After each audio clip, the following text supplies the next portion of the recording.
we are starting with a demo of a game called Blaze of Storm.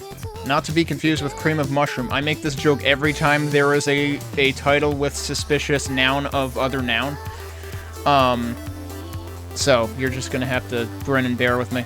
But this is by Terarin Games, which the art style of both like the title graphic and of the game itself immediately struck me as this seems familiar, and then when I saw Terarin Games I was like, oh yeah, I know who this is, because a couple of events ago I played another demo of a game called Crystal Breaker, which is also by Terarin Games. It wasn't Breaker of Crystal though, so we have an of this time for whatever reason. So last time we played Crystal Breaker, like, I think it was 2 Next Fests ago. So they've been pretty busy. This one is supposed to come out Q4 2025. So it will have been about a year since their previous one. And it's clear that, like, it looks like they reuse, the same underlying game engine. But presumably, we're gonna see for ourselves how different the mechanics are. Let's continue scrolling down. So we had March 27th, 2024, prior to... Oh, wait, that's featured, though. Hang on. I would like to actually just look at all their releases, hopefully in chronological order. So yeah, there were 2 in 2024. Prior to that, there were 2 in 2022, so there was a little bit more of a gap in 2023. But it does look like they've been averaging roughly 1 per year. Actually, these two were, like, closer together. Roughly 1 per year, though, on average, for several years. So, it's pretty impressive to be able to keep that kind of pace up. Some of these, of course, look a little more distinct than others, but let's see what sets Blaze of Storm apart. So, Blaze of Storm is, of course, a vertical scrolling shmup in which you use explosions from a variety of sub-weapons to destroy enemies in cyberspace. And I guess that background kind of suggests that, oh man, you know what this is going to make me think of a little bit of Operation Logic Bomb. Particularly its intro and, like, some of the cutscenes and stuff. Have to wonder if the visuals are going to get a little bit confusing, though. So yeah, as we said, planned release date, Q4 2025. The demo version was first put up a couple of weeks ago. Right around... So the game I played yesterday had their Kickstarter about the same time as this game's demo got put up. I don't recall whether that game yesterday also had its demo put up at the same time or not. They have a post here about Steam Deck compatibility. I guess because they specifically tested it, so if you're looking for things to play on Steam Deck, this is capable of that. So let's read about the game. Blaze of Storm is a standard vertical scrolling shmup. The main character, a pilot, fights against enemies in cyberspace as a cyber diver. 2 types of weapons are available, a main weapon and a sub-weapon. The main weapon is a Vulcan shot that is fired in front of the player's ship. The sub-weapon type can be changed by getting an item. Hey, dead camper. Sub-weapons have different performance depending on their type. Some circle around the ship to defend against enemy bullets, others automatically track and attack the enemy, and so on. I'm wondering if this is going to feel a little bit like the Aleste series. In addition, sub-weapons can generate an explosion by hitting the enemy with the weapon itself, and this explosion can cause great damage to the enemy. So yeah, like, the short description up top seemed to put an emphasis on the explosions. Enemies appear in cyberspace in a wide variety of shapes, including mecha, creatures, and plants. This is a shmup in which you can take advantage of the properties of sub-weapons and their explosions to your advantage. Stay tuned. We've got some background on the story, so we've got some lore coming. In the year 794 of the Cyber Century. Okay, but a century is 100 years. I think this century has experienced a buffer overflow, because if you're in year 794 of a century, you're doing centuries wrong. The nation was managed by a giant computer called Elixir. I'm just gonna blame the computer for everything. Alexia, it's your fault. Alexia controlled all aspects of politics, economy, and the military, making war and poverty a thing of the past. It's citation heavily needed. Because when a computer takes control of everything, that just encodes the war and the poverty. However, that piece suddenly crumbles. Unidentified enemies appeared in cyberspace and began to erode the system of Elixir.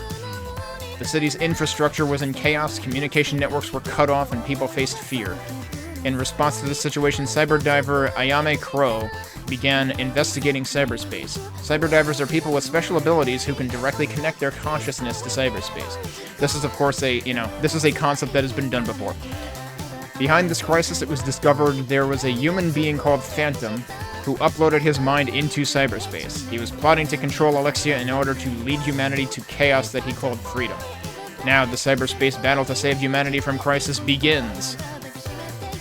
So I expect the requirements are probably pretty low. Yeah. DirectX version 9. This could... I wonder if this could... I mean, it says it'll run on Windows 7, even though that's heavily end-of-life. I was gonna say, like, could this run on Windows XP? It sounds like it could. But they actually do list as far back as 7, which is already, like, excessive for this day and age, where only 10 and 11 are supported, and 10 is about to reach end of support unless you pay up for it, too. Anyway, let's boot up the game, so I'm gonna stop the music here. Where are we? Here we go. But yeah, so I'm interested to see just how different this feels, from Crystal Breaker, which I played about 8 months ago. It sounds like there's only going to be one protagonist this time, as opposed to the 2 that were on Crystal Breaker. The menu is still very similar. The contents of the menu are very similar. And this does give you, like, a preview of the music. I might want to turn that down a bit. The sound effects sound like they might be too loud, honestly. Oh, yeah. Let's maybe lower that, too. Great.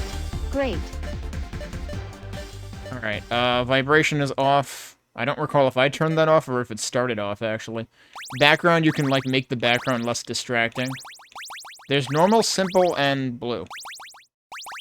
Which is almost the same as normal, at least right now. I don't know if it changes. Windows has this started at X2. I changed it to X3, which makes it effectively full screen in 1080p.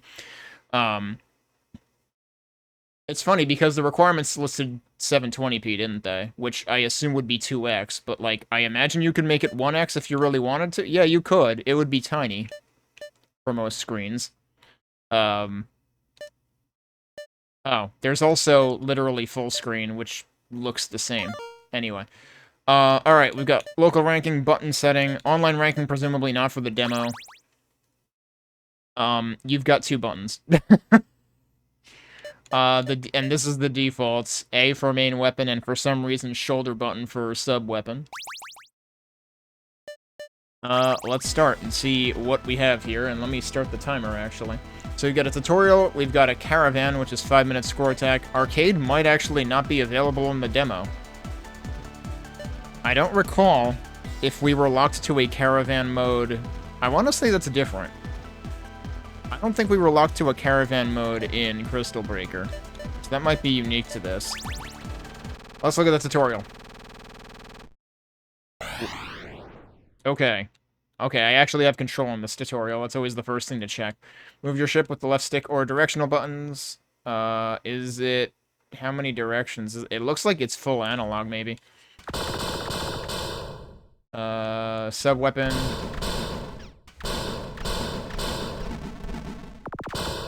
Okay. When your ship takes damage, your HP... Oh, I was supposed to take damage there. When you get an E item, your HP will recover. Did it just run away from me? Oh, okay. Oh, they're actual, like, pods you have to destroy first. And yeah, it adds score if you're already at full health. That's different, actually. Extend. Wait, they said when you're... Oh, we have a number of ships and also HP. I don't remember if we had both of those in Crystal Breaker. I know there was an HP gauge like there is here, but I don't remember if we had multiple ships, too. You get a power item. Power up. Power up. Okay. And that gives you a bonus as well.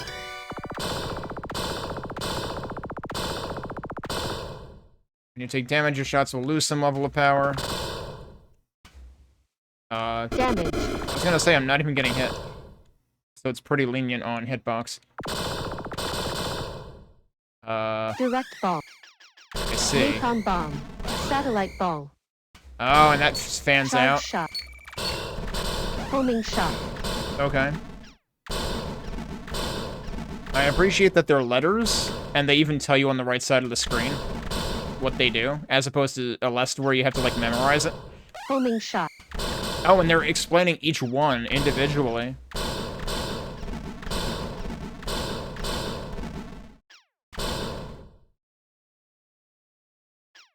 Satellite ball.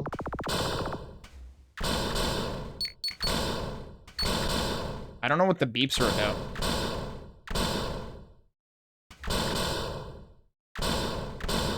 But yeah, they also go reasonably fast. Oh, it's erasing enemy bullets. That's what the beep is. Okay. Interesting. Napalm bomb. This seems very not useful. I wonder if it does more damage, though, because, like, these enemies die immediately. It would be interesting to see if these do, like, constant damage. Charge shot.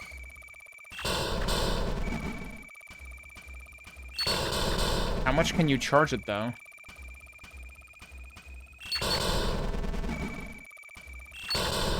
Oh, okay, yeah, I see it. Causes that explosion. I didn't... Oh, and it is canceling balls. That's what it was saying. Okay. Direct ball.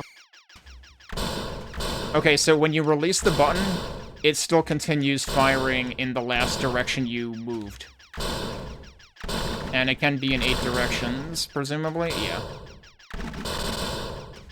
Crystals appear... Okay, we do still have crystals. If you have crystals and complete a level, you will receive a bonus. Do you lose them when you die or something?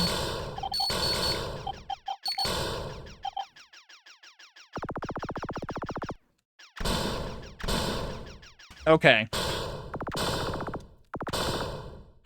So we do still have the flash bomb. I like how they do that, because it's not a full screen flash. The interesting thing is, in Crystal Breaker, you would get one of these anytime you picked up a power-up when you were at full power. Okay, they do still have an end-of-level progress. I think that was in, like, the bottom right corner on Crystal Breaker. Pretty comprehensive tutorial, I appreciate that. We didn't have a boss in it, so we'll have to see if Caravan mode gives us an actual boss. Because I feel like we had, like, a complete level in the Crystal Breaker demo. So, like, that's the only unfortunate thing, is we don't get a sense for, like, how the game is paced in terms of distinct levels in arcade mode, presumably. But the fact that it has a Caravan mode is kind of neat. So I guess that's what we're going to be playing.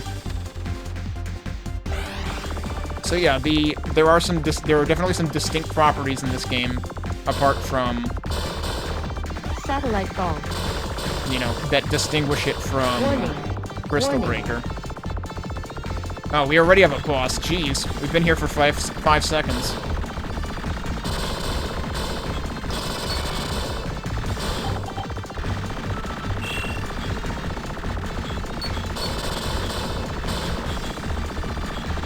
Power up.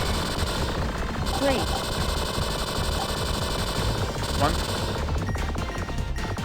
One thing they did not mention is whether enemies do contact damage, or if only bullets do. Warning. Warning. Because that was a thing in Crystal Breaker. Enemies don't have collision with you. Only the bullets do. Also, clearly I can cancel green bullets with my regular shot. Great.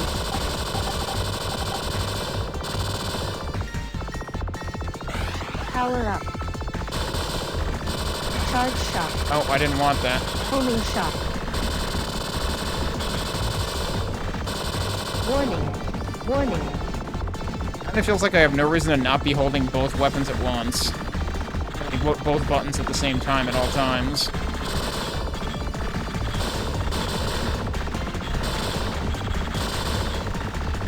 I feel like I could farm this for score. Oh, he's getting more aggressive. Extend.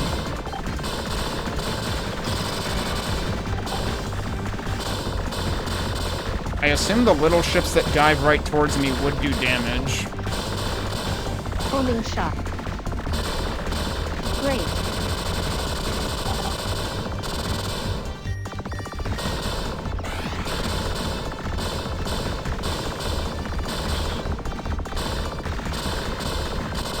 Satellite bomb. Warning. Warning.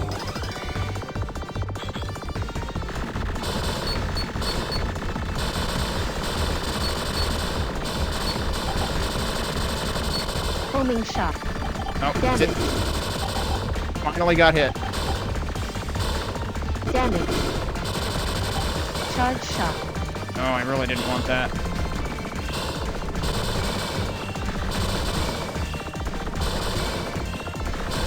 Oh, I see. I have to shoot the side things. Great. Power up. Satellite bomb. So I suppose the counter argument against farming is you won't get as far.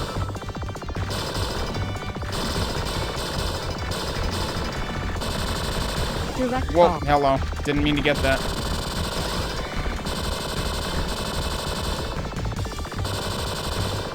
Warning. Warning.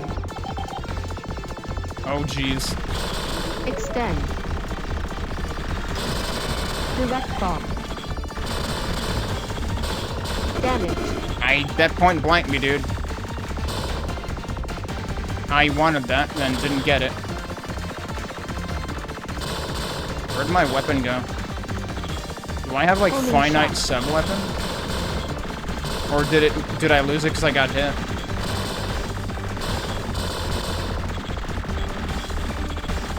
Oh, they're kind of out of sync with each other now. Charge shot. Oh, I didn't want that.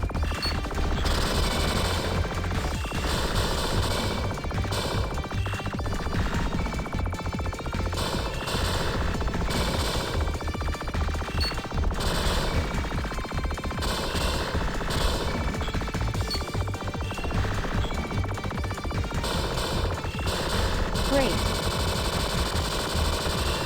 Homing shot. Great. That one took a lot of time. Napalm bomb. I wonder if I can keep napalm into another boss fight. I want to see if it does more damage. Meanwhile, I'm just going to miss all the enemies.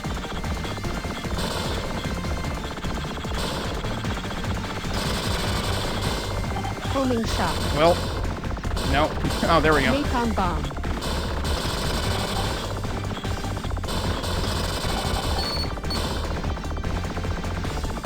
You know, I kind of want homing. shot. Warning. Warning. Oh. I wanted homing shot for the turrets, but they Time went up. away anyway. Well, there you go. That was 5 minutes. So the question is, can you speedrun this? Which, I don't know how much point there is in me doing. But I did intentionally sandbag on that one boss that I was like, oh, I could farm these little planes that it sends out. So we might be able to get a little further. And then, like, the double tank, I felt like I wasted a lot of time on. I only had 1 health. I got hit twice. Because, at least twice, because I think I picked up an energy somewhere, too. Okay, so it gave me points for the crystals. What about for the extends? Because, I mean, like, given how Caravan is time limited, you feel like all of your remaining resources should be worth something, right?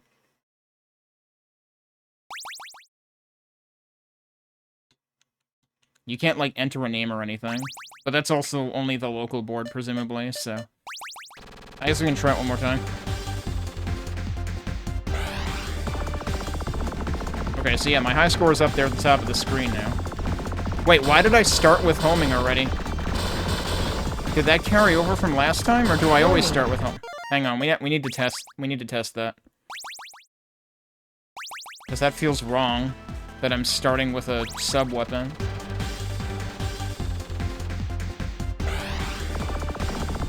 No, I still start with it. Maybe I always did.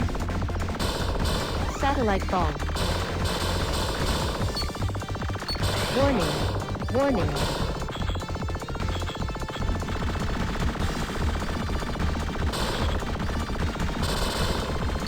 I feel like this is likely to be the best weapon.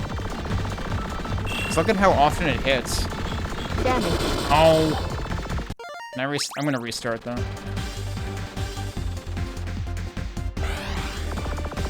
Yeah, no, I started with homing again, so yeah, I guess it just always initializes you to homing. I was a little concerned because I also ended with homing last time. Satellite fall.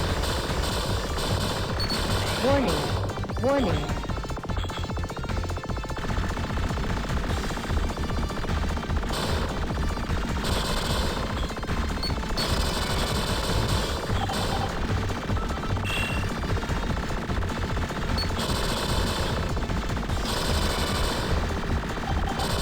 Great. Satellite fall. I guess you don't get extra points for, like, picking up the same sub-weapon.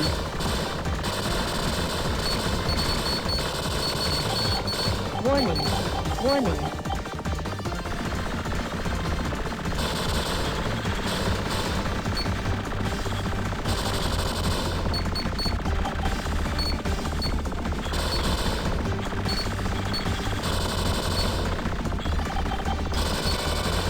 Great. I'm not even sure if the center Power thing up. was a target there, or if it was only the side things. Homing shot. Homing is probably a good idea here because of the Warning. back enemies, Warning. which they were nice enough to warn me about. They had the exclamation marks at the bottom of the screen. Okay, now I would kind of like to not have homing, though. Napalm bomb. So now we want to try to rush this thing down as opposed to last time.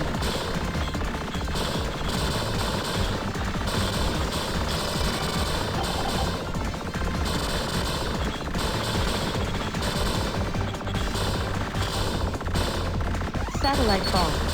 Didn't mean to get that, but alright, that Extend. works. Great. Yeah, that should have been faster for sure. Satellite fall. Power up. Warning. Warning.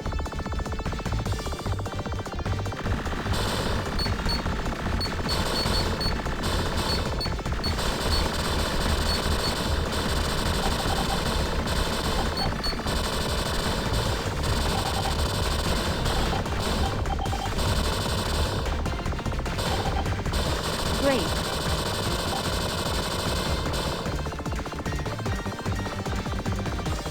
I do feel like I should have rebound the buttons, though.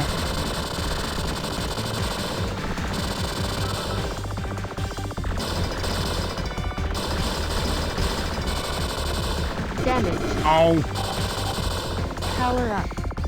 yeah, you lose your sub-weapon when you get hit. Warning. Warning. This is a really bad time to have no weapon. Direct fall.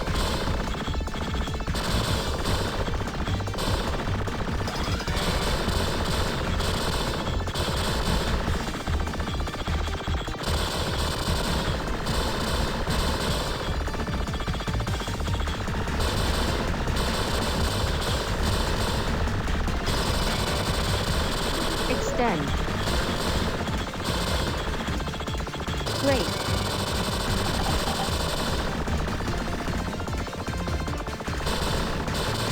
Great.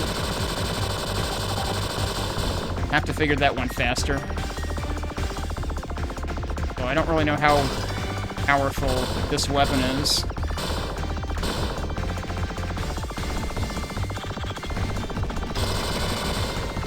Homing shot.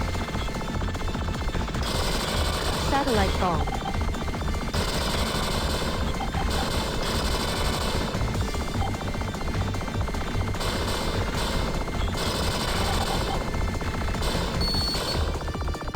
Got the turrets that time. Warning. Warning. There has been, like, completely unique stuff through all of this so far, so, like, I have to wonder how long this goes on for. We didn't see this last time, right? So, yeah, we got further.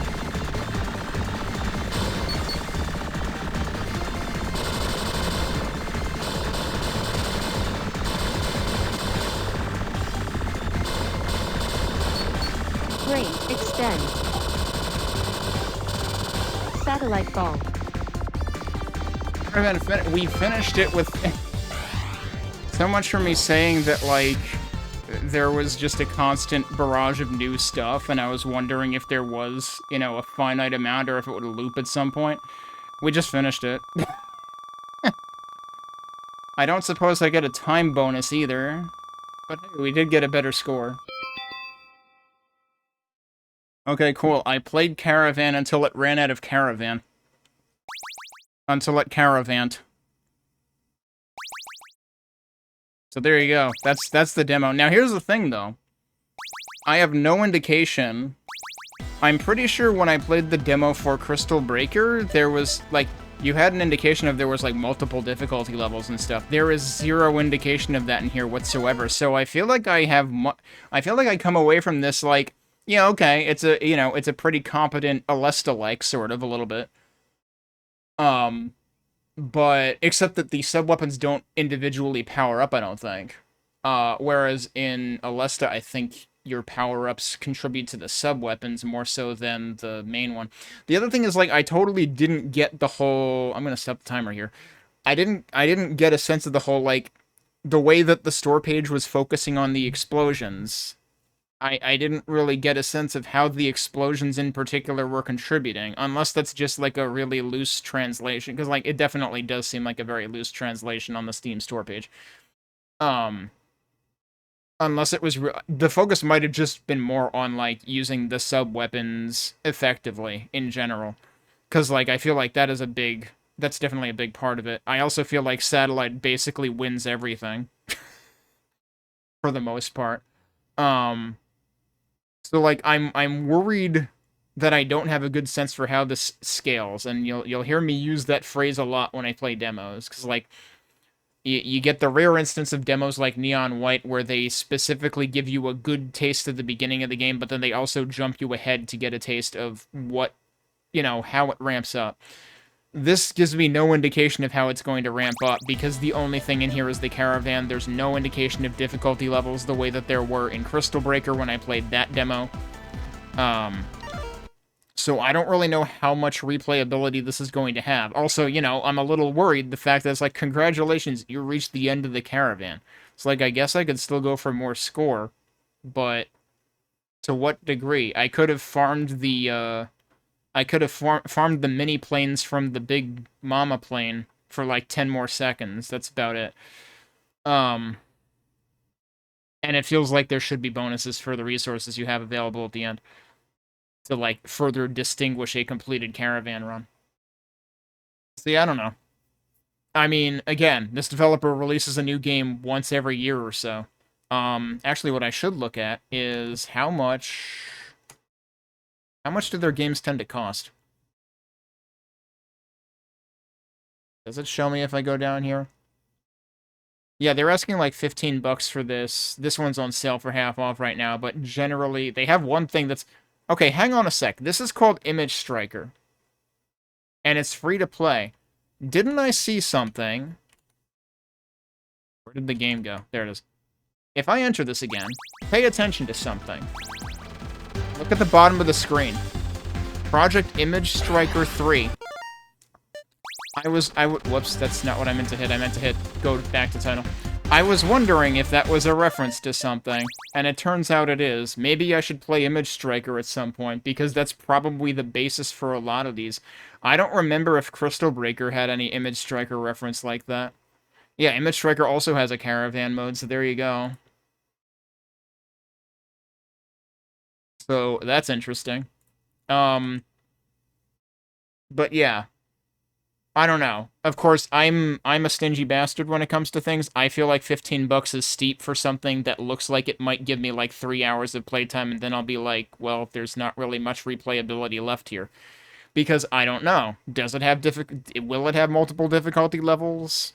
How much variability is there to scoring, or is it basically get Satellite and whack everything with it as much as you can? Is that it? Which, like... You gotta remember, my favorite shmup is Super Earth Defense Force. So, like, I am okay with that kind of game, actually. But it's good to know, you know, how much you're getting. And I mean, like, Yeah, if it's something that you enjoy playing, it's not a bad shmup. Like, let's talk about everything this does right, because I will very quickly get on a game's case if shit is like really hard to parse visually and stuff. This does not have that problem. It might have looked like, I actually wonder how it looked to people viewing this passively in chat, if it looked like it was a lot like overly stimulating visually, because like there was like flashing going on in the regions of the enemies that you're hitting, but also those are kind of important, because like when you're using the sub weapon like the satellite, for example, it's important to realize how many of those parts you are hitting at the same time. That's actually useful information to have.